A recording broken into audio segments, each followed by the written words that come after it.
experts fall forward. In the game of basketball, there are flagrant fouls, personal fouls, and technical fouls. In the arena of life, there are accidents, mistakes, and poor choices.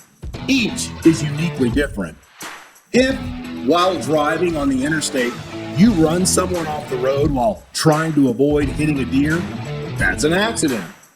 If you run them off the road because they were in your blind spot, well, that's a mistake.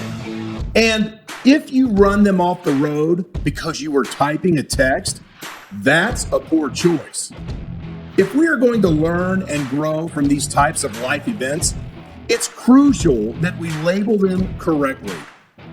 Failing a written exam that you studied for versus failing a written exam that you refused to study for is not the same thing, not even close. When we call our poor choices accidents or mistakes, we avoid taking full responsibility for our part in the matter, stunting our personal development. If we genuinely want to learn and grow from something that we've done wrong, we first must own it so the rest of the process can properly unfold.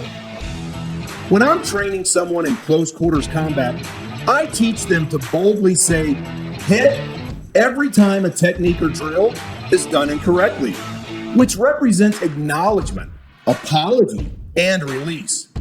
And they must say it loud enough for everyone in the room to hear. The student is not permitted to give an excuse, and they're not allowed to dwell on the mistake with negative self-talk or body language. During the first few months of training, the practice of always saying hit is challenging for most people, and it has to be constantly reinforced throughout each lesson. Oftentimes, I have to stop a student in the middle of a bad technique and ask, what are you forgetting that's important? For most, verbally admitting that they've made a mistake to the class and to the instructor is difficult, especially since no additional commentary can follow their public declaration. However, after it's repeated enough times, the mandatory requirement of always having to say hit disciplines the practitioner to instinctively do three things. 1, acknowledge that they've done something wrong without making excuses. 2, take personal ownership of their part in the matter without negative self-talk. 3, forgive themselves, let it go, and continue forward, now smarter and wiser. When we make huge mistakes or really bad decisions, whether deliberately or unintentionally, it is if we have metaphorically fallen down, perhaps even face first on the pavement.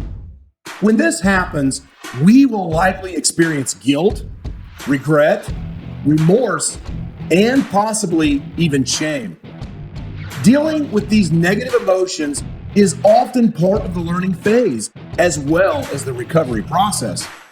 And if these emotions must be consumed to aid us in our healing, it's important that we extract whatever medicinal value they can offer, then spit them out before they become toxic.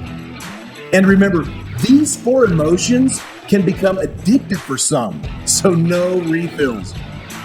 Falling is part of life's journey, and it's the price we pay for putting ourselves out there while attempting to live a full and meaningful life.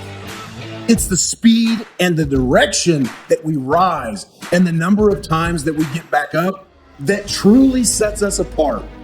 So the next time you find yourself lying on the asphalt, covered in your self-imposed rubble and grime, say hit, pack up the lesson, and move on down the road. And the next time you find yourself in a tight spot on the highway of life, remember this: conviction will always offer you an exit, but condemnation never does.